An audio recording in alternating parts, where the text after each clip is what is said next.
Saudações a todas e a todos. Nosso assunto continua a Era Vargas,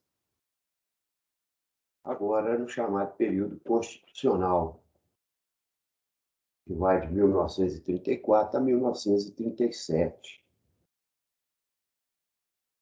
Então, veja, Getúlio é reconduzido ao cargo pela Constituição de 1934,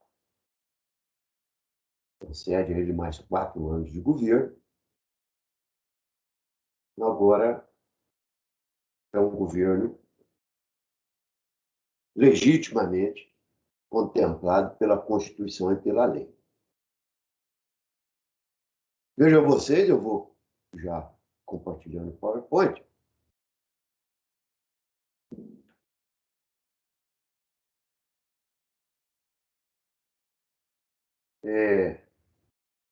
Está aí, governo constitucional, né?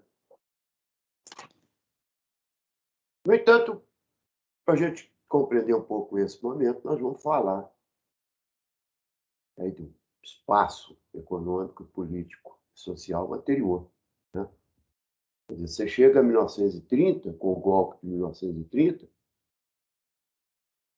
numa tremenda crise econômica, tanto interna quanto externa. Externa, especialmente nos países de economia industrial, especialmente os Estados Unidos, crise de 29.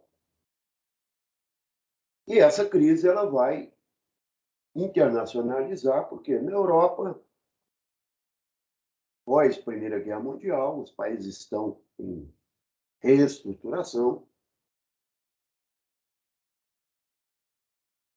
Nos países dependentes, que é o caso nosso, de dependência econômica, essa crise vai chegar, vai ser extremamente sentida, tanto no plano interno da economia, quanto no plano interno social, né? E isso vai refletir na questão política. Então, internamente, nós temos aí a questão da desvalorização do café, o excesso de produção, a queda dos preços de exportação. O café chega a perder aí, no final do século, da década de 20, cerca de 57% do seu valor de exportação. E, ao mesmo tempo, esses fazendeiros, cafeicultores, são obrigados, né, a vender suas terras, a hipotecar suas terras por dívida, ao mesmo tempo que há uma pressão dessa burguesia paulista cafeicultora para que o Estado continue a sua política de proteção ao café. Outros produtos também vão entrar em cena, tentando aí salvar a economia brasileira, já com o café. Estoques muito grandes, produção muito grande, e fechamento das exportações. Então, o acúmulo desse armazenamento do café. O governo, inclusive, depois vai criar uma política de queima de estoques de café para compensar, né, o valor, equilibrar o valor de produção e o valor de venda. O Brasil chegou a queimar aí 17 milhões de sacos de café, 1930, 1934. Então, literalmente, alguns historiadores vão dizer que o café moveu o Brasil. Como é que você queimava esse café? Nas ferrovias, nas máquinas da estrada de ferro, né? Jogava o café, em vez de madeira, jogava o café. Então, política de, conforme Júlio Prestes, o presidente que foi eleito, mas não assumiu, dizia, né? Nós temos banana, nós temos laranja, nós vamos mudar a mesa dos europeus de frutas tropicais, mas esses países também estavam em crise. Portanto, isso não vai acontecer, né? Mas nessa política de proteção da economia, cada vez mais faz sentido o intervencionismo estatal. Por exemplo, em 1933, é criado o Departamento Nacional do Café, um departamento ligado ao governo federal, diretamente, com política, né? E aí, a intervenção, quanto vai produzir, o não aumento de áreas, de novas áreas de produção de café, a queima de estoques, política de preço mínimo, então, e, entre outros, né, o cacau na Bahia, o algodão no Nordeste, o açúcar, o mate no sul do Brasil. Então, todos eles vão ter aí esses departamentos, né, estatais de controle. Então, uma intervenção. Aquilo que aconteceu no New Deal nos Estados Unidos, né? Intervenção do Estado na economia, organizando, regulando, né? Investindo. No nosso caso, não há muito investimento, porque, na realidade, o Brasil está descapitalizado. Então, o governo, nesse princípio de 30, 34, 35, ele se ocupa de uma forte crise econômica. Por outro lado, a crise social vem a reboque disso. Então, os preços dos produtos alimentícios, né, caem no mercado, os salários são reduzidos, especialmente em São Paulo, a massa de desempregados, né, desemprego altíssimo, cerca de mais de 17% de desemprego, especialmente em São Paulo, na região mais industrializada, mais de maior comércio, né, de maior produção, estado que tinha a hegemonia da produção nacional, e ali estão terras, investimentos e mecanização da produção agrícola. Essas massas vão começar a se insurgir, porque, afinal de contas, nós estamos aí num momento que o Francisco Verfort vai falar, o sociólogo Francisco Verfort, o grande problema da democracia burguesa é como incluir o povo no debate político. Esse é um problema sério das democracias burguesas. Então, a crise política já está aí criada, né? Já está a reboque disso. Em 1934 também, a partir do governo constitucional, houve uma intervenção na organização política, né? No país como um todo, o fechamento dos partidos políticos, fechamento dos partidos republicanos. Então, surgem os movimentos que vão aí ocupar esse espaço do debate político, tanto da elite, da aristocracia, quanto das camadas populares. É o caso, por exemplo, já havia núcleos, a criação da Ação Integralista Brasileira, a AIB, fundada em 1932 por um escritor chamado Plínio Salgado, né? Essa Ação Integralista Brasileira de cunho fascista. Nós já tínhamos núcleos fascistas lá desde o início, né? Lá da final da década de 20, no sul do país, alemães, né, simpatizantes do fascismo, Partido Fascista Brasileiro, no voto de 1931. Mas em 1932, sob a liderança de Plínio Salgado, foi criada a Ação Integralista Brasileira. Os chamados integralistas, eles defendiam o Estado integral, né? Estado totalitário, autoritário, intervencionista, né? Que intervisse em toda a organização de patrões e trabalhadores sob a tutela do Estado, né? Sob o famoso lema Deus, Pátria e Família, defesa de Deus, da pátria e da família. Nos parece muito muito atual isso, na atual conjuntura política no Brasil, né? Brasil, Deus acima de todos, o Brasil, né, que é Brasil acima de tudo, de todos, Deus acima de tudo, família, não sei o que, pregada aí por quem está à frente do governo brasileiro atualmente. Formada aí, especialmente pelas camadas reacionárias da classe média e por setores simpatizantes, né? Setores do próprio governo Vargas. Inclusive, essa relação ela vai se dar muito mais íntima aí a partir de agora. Então, de caráter fascista, né? Com formação de uma juventude militarizada, né? E aí, exemplos integralistas atacavam aí jornais populares, sede de jornais populares, comunistas, socialistas, sindicalistas, né? Havia sempre confrontos, especialmente na cidade de São Paulo. Por outro lado,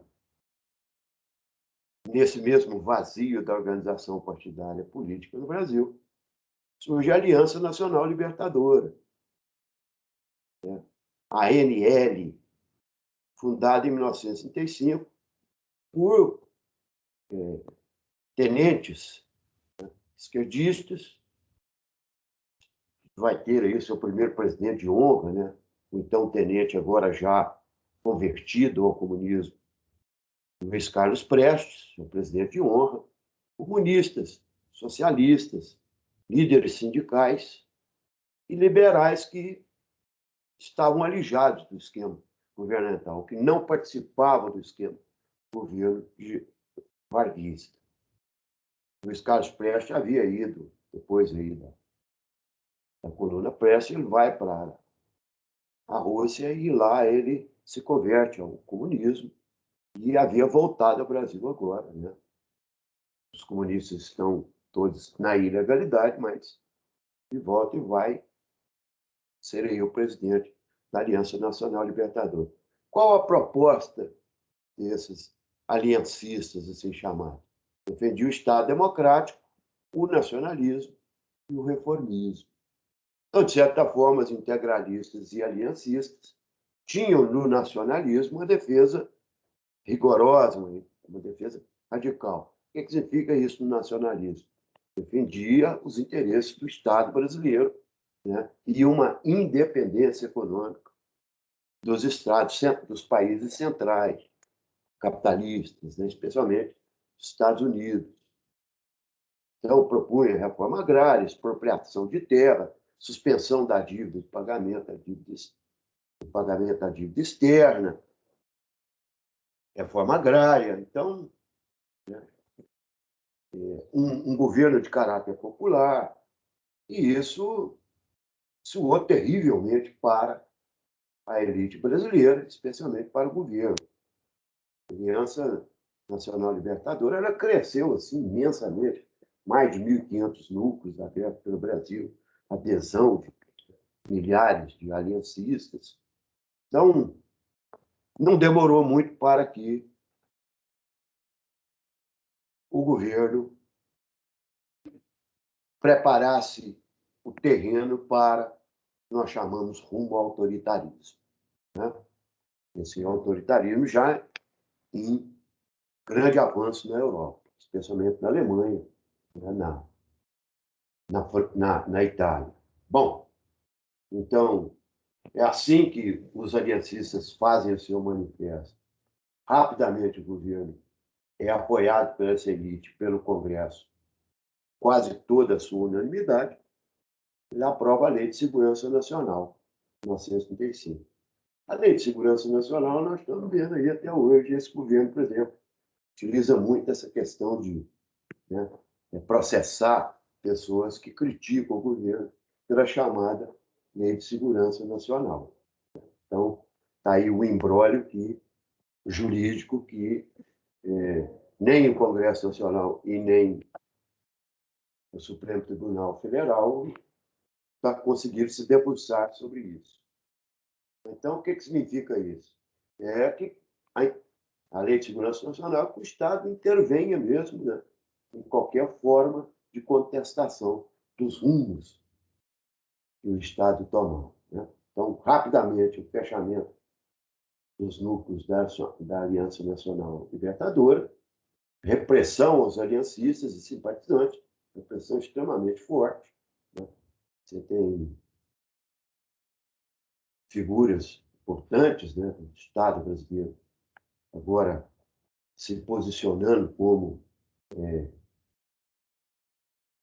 autoritários, né, um regime, apoiadores do regime autoritário. Alguns participantes dos aliancistas, especialmente os comunistas, em 1935, resolvem tomar o Estado, que vai ser chamada a Intentona Comunista de 1935, quando tenentes comunistas resolvem tomar o governo com o movimento militar. E esse movimento fracassa, porque não há nenhuma organização clara sobre isso. Começa em Natal, depois, no outro dia, no Pernambuco, no outro dia, no Rio de Janeiro. Essa desorganização levou rapidamente ao governo, que já tinha pessoas infiltradas nesses movimentos, a detonar com o movimento, né? E reprimir e matar aí muitos dos seus membros, prisão de vários deles, especialmente do líder, Luiz Carlos Prestes, né? Cuja esposa foi deportada para a Alemanha nazista e morreu em 1942, num campo de concentração chamado Olga Bernardo Prestes. A partir dessa repressão, né, da Intentona Comunista, então, uma forte repressão sobre os comunistas e intelectuais, que muitos deles, na maioria, nem participaram do movimento, nem eram simpatizantes do movimento, mas eram opositores àquela condição autoritária do governo Vargas. Então, a partir daí, o governo, apoiado pelo Congresso, começa a decretar as medidas de exceção, que vai tornar o país aí em estado de sítio cotidianamente, né? Bom, reprimidos os aliancistas, enfraquecida a representação popular, lá vem as eleições de 1938. Naturalmente, setores em oposição ao governo Vargas, especialmente em São Paulo, né, liderados aí pelo Armando de Salles Oliveira, toda essa oposição percebia muito bem que Getúlio não tinha muita intenção de entregar o governo. Então, preparando já em 37 as eleições, fundou-se, né, pelos oposicionistas paulistas ao governo Vargas e setores oposicionistas no Rio Grande do Sul e algumas dissidências, né, em outros estados, a União Democrática Brasileira, que lançou a candidatura de Armando de Salles Oliveira, com um programa extremamente conservador, né, bem baseado naquilo que foi a política econômica da República Velha. Por outro lado, Getúlio lança a candidatura do seu, entre aspas, né, representante, José Américo, também se apresenta como candidato, Plínio Salgado, agora um fascista, né, integralista. Mas, às vésperas das eleições, já em 1937, surge o chamado Plano Cohen. O que foi o Plano Cohen? Um plano comunista de tomada de poder, forjado por militares integralistas. É um plano fictício, em que os comunistas iam assassinar juízes, políticos, prefeitos, botar fogo em tribunais, né, departamentos do governo. Então, a polícia descobriu esse grande plano e aí esse foi o estupim para que o Getúlio, apoiado aí pelas figuras de Eurico Gaspar Dutra, general, Góes Monteiro, general, né, essa elite varguista, decretassem e fechassem o Congresso, decretassem o fim das instituições e implantassem o que nós chamamos de Estado Novo, agora um regime ditatorial. E é interessante você lembrar, vamos falar aí, que antes mesmo da decretação do Estado Novo ou do Estado autoritário, Getúlio já havia pedido, né, a Francisco Campos que elaborasse uma nova Constituição. Então, veja, em novembro de 37, é decretado o Estado Novo, quer dizer, a intervenção do Estado e fechamento e suspensão das garantias jurídicas. O Brasil já tinha, o governo Vargas outorga ao Brasil, né, uma nova Constituição. Nós vamos falar ela na próxima. Fiquem todos em paz e um abraço.